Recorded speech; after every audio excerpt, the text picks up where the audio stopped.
اعوذ باللہ من الشیطان الرجیم بسم اللہ الرحمن الرحیم۔ السلام علیکم۔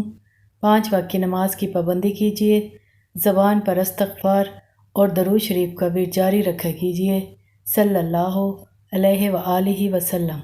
بندہ اللہ تعالیٰ کے سب سے زیادہ قریب کب ہوتا ہے؟ کتنی بڑی اور عظیم بات ہے۔ لفظوں کا حسن ملاحظہ کریں کہ بندہ اور رب کے قریب، بندہ اور اپنے مالک کے قریب۔ وہ بندہ کتنی شان والا ہے، وہ اپنے مقدر کے کتنے عروج پر ہے کہ وہ اپنے پیدا کرنے والے کے قریب ہو گیا۔ ایسے بندے نے تو دنیا اور آخرت دونوں کی نعمتیں پا لیں۔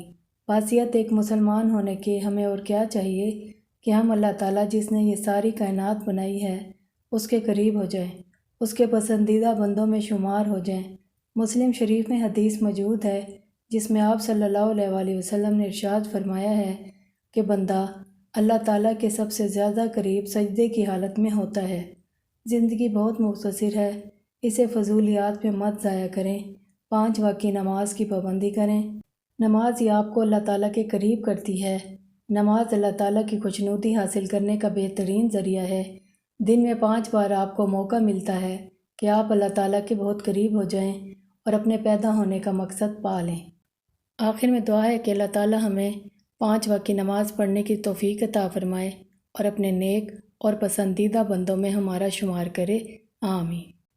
آج کے لیے اتنا ہی، انشاءاللہ تعالیٰ ایک اور نئی ویڈیو کے ساتھ دوبارہ حاضر ہوں گی۔ اب اجازت چاہوں گی۔ اللہ تعالیٰ ہم سب کا حامی و ناصر ہو۔ اللہ حافظ۔